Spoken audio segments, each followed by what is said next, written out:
In ancient times, there ruled a righteous and virtuous king named Ritadhwaja. His capital was situated on the banks of the river Gomti. The king had a son named Ritadhwaja, a prince who was exceptionally intelligent, brave, and strikingly handsome. One day, the great sage Galav arrived at King Ritadhwaja's court, accompanied by a magnificent divine horse.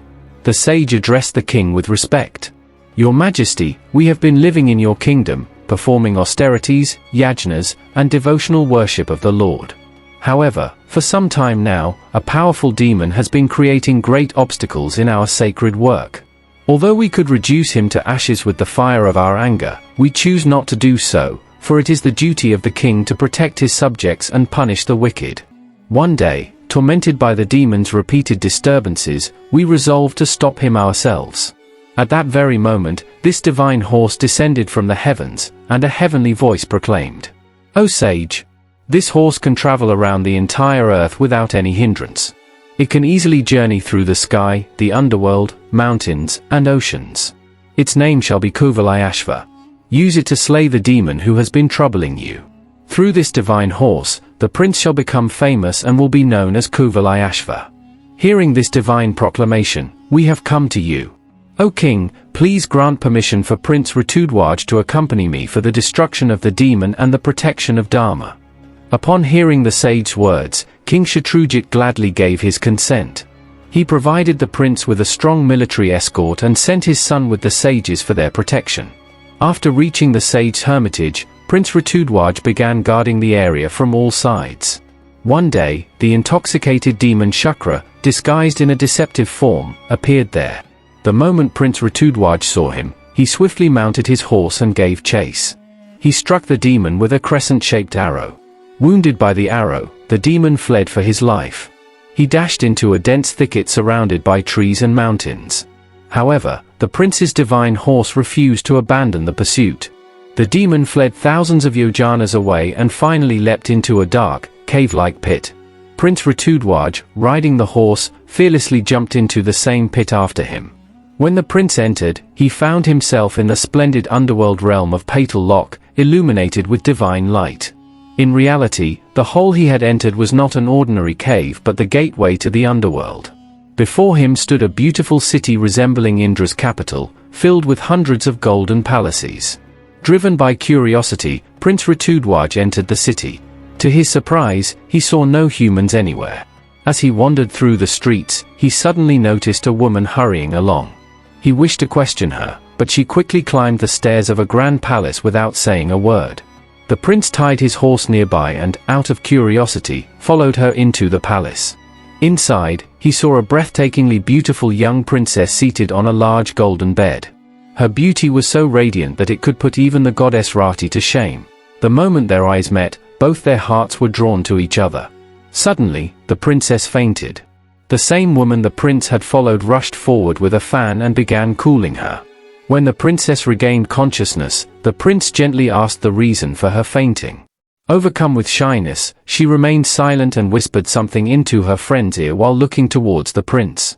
Looking at the prince, the princess's companion began to speak. "My lord, in the heavenly realms, Gandharva King Vishwavasu is renowned everywhere. This beautiful maiden is his daughter, Madalasa. One day, while she was strolling in her father's garden, the demon Patalakatu cast his illusion and abducted her, bringing her to this underworld. Patalakatu's residence is not far from here. He has declared that if Madalasa agrees to his wishes, all will be well, otherwise, on the coming Trayadashi, he will forcibly marry her. However, my friend would rather die than marry that monster." A few days ago, when Madalasa attempted to take her own life, the divine cow Kamadhenu appeared before her and said, "Dear child, that lowly demon can never possess you. The one who pierces him with his arrows in the mortal world Baloka shall be your husband." Saying this, she vanished.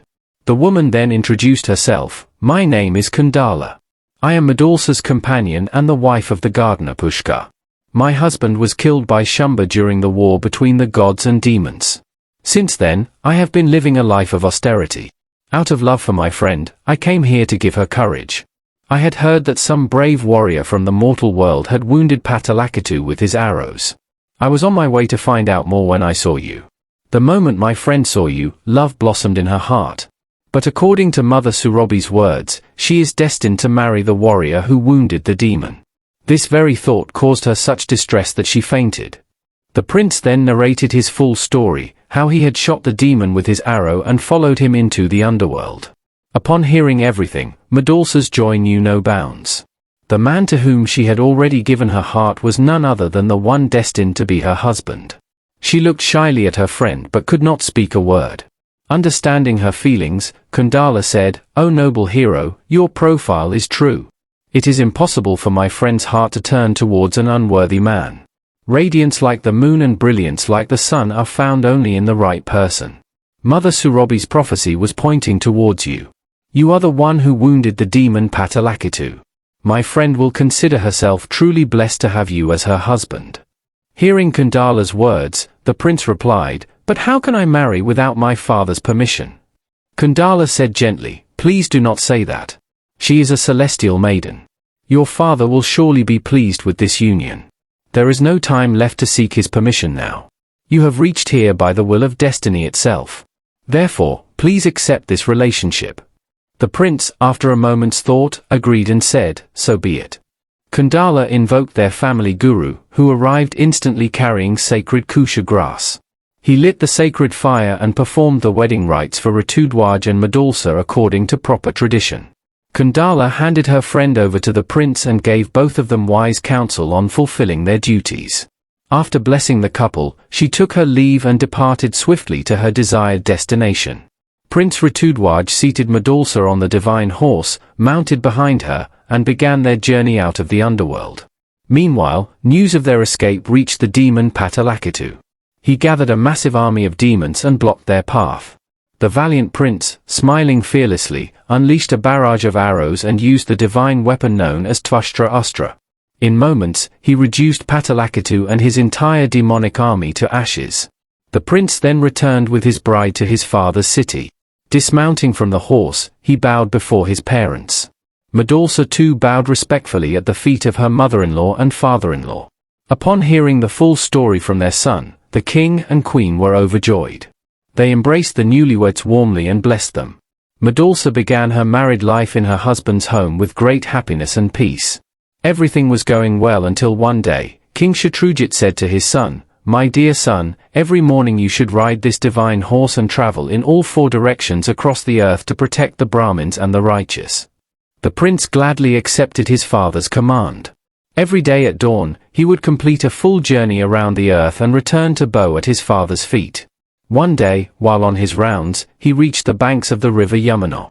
There, Patalakitu's younger brother, Talaketu, had built an ashram and was living disguised as a sage. Thinking him to be a genuine holy man, Prince Ritadhwaja bowed before him. The false sage said, "O prince, I wish to perform a yajna for the sake of dharma, but I do not have the required daksina. Please give me the ornament from around your neck and stay here to guard my ashram. I shall enter the waters to offer prayers to Lord Vayuna and return shortly." Saying this, Talaketu disappeared into the river using his illusory powers. The prince stayed behind to protect the ashram. Meanwhile, Talaketu, still in the guise of a sage, went to King Ritadhwaja's city and announced, "O king, your son has been killed while fighting the demons. Here is his ornament as proof." Having delivered the false news, he departed as suddenly as he had arrived. The entire city was plunged into mourning upon hearing of the prince's death. The king, queen, and all the royal ladies were overcome with grief and began to wail. When Queen Madalasa saw the ornament from her husband's neck and heard the news of his death, she too gave up her life instantly. The sorrow in the royal palace doubled. King Ritadhwaja somehow gathered courage and consoled the queen and the people of the city. He then performed the last rites for Queen Madalasa. Meanwhile, Talaketu emerged from the Yamuna, returned to the prince, and gratefully gave him permission to return home. The prince immediately reached his city and bowed before his parents. Seeing their son alive and well, they embraced him tightly, tears flowing from their eyes. When Prince Ritadhwaja learned everything that had happened in his absence, especially the tragic death of his beloved wife, his heart was shattered with unbearable grief. Prince Ritadhwaja's world had turned dark. He offered water to Madalasa's soul and took a solemn vow. "I shall never enjoy the company of any woman other than the Gandharva princess Madalasa, whose eyes were as beautiful as those of a deer. This is the absolute truth. Having made this firm vow, the prince withdrew his mind from all sensual pleasures and began spending his time with close friends to distract himself. Around this time, the two sons of the serpent king Ashwat took human form and set out to roam the earth. While wandering, they met Prince Ritadhwaja. Due to the prince's simple and friendly nature, they quickly formed a deep and loving friendship. Their bond grew so strong that the serpent princes did not want to leave him even for a moment. They would remain away from Patala Loka the entire day. One day, when their father inquired, they narrated the entire story of Prince Ritadhwaja. They said, "Father, our friend Ritadhwaja has taken a vow that he will accept no woman other than Madalasa. Please find a way so that Madalasa can be brought back to life." The serpent king Ashwat replied, with sincere effort, "Everything is possible. A living being should never lose hope." Saying this, King Ashwat went to the Plaksha tree and the sacred Tarana Tirtha on the Himalayas, the origin point of the river Saraswati, and began performing severe penance for the welfare of his son's friend. Goddess Saraswati, pleased with his devotion, appeared before him and asked him to choose a boon. Ashwat said, "O Devi, may my brother Kambal and I become complete masters of the science of music." Goddess Saraswati blessed them with the words, "So be it," and disappeared. Thereafter, the two brothers, Kambal and Ashwat, went to Mount Kailash. They began singing the glories of Lord Shiva in sweet, melodious voices accompanied by rhythmic beats.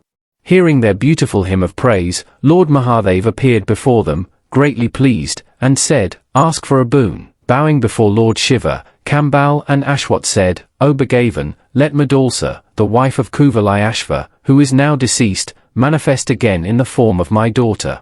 Let her retain the memories of her previous birth, possess the same divine beauty as before, and be born as a yogini and the mother of the science of yoga in my house." Lord Shiva replied, "O Serpent King, when the day of Shraddha arrives, perform the rituals for your ancestors with this very desire in mind. Then, with pure devotion, consume the middle pinder offered during the Shraddha. As a result, she will immediately appear from your middlehood." The Serpent King followed Lord Shiva's instructions exactly. The beautiful Madalasa emerged from his middlehood. King Ashwat kept her safely inside the palace under the care of the women and revealed this secret to no one.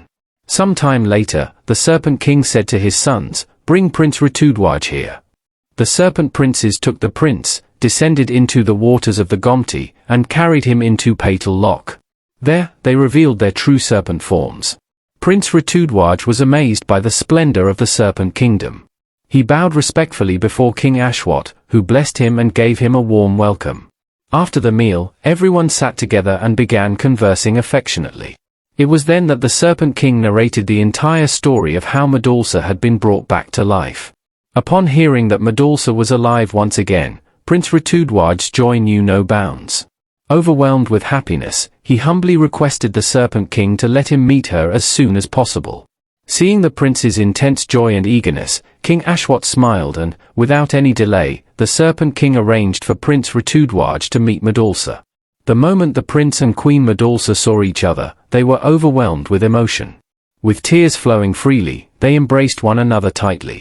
As soon as Ritadhwaja remembered his beloved divine horse, the magnificent steed appeared before him. After paying their respects to the Serpent King, the prince and Queen Madalasa mounted the horse and set off for their own kingdom. Upon reaching the capital, they narrated the entire miraculous story of Madalasa's return to life. Madalasa bowed respectfully at the feet of her parents-in-law. The entire city celebrated with great joy and festivity. According to the Markandeya Purana, Queen Madalasa gave birth to 4 sons. The great and virtuous Madalasa guided her sons towards spiritual upliftment. She then devoted herself fully to the contemplation of the Supreme Lord alongside her husband. In a short time, she attained the ultimate liberation, the supreme state of moksha. Though Queen Madalasa is no longer in this world, her name has become immortal forever.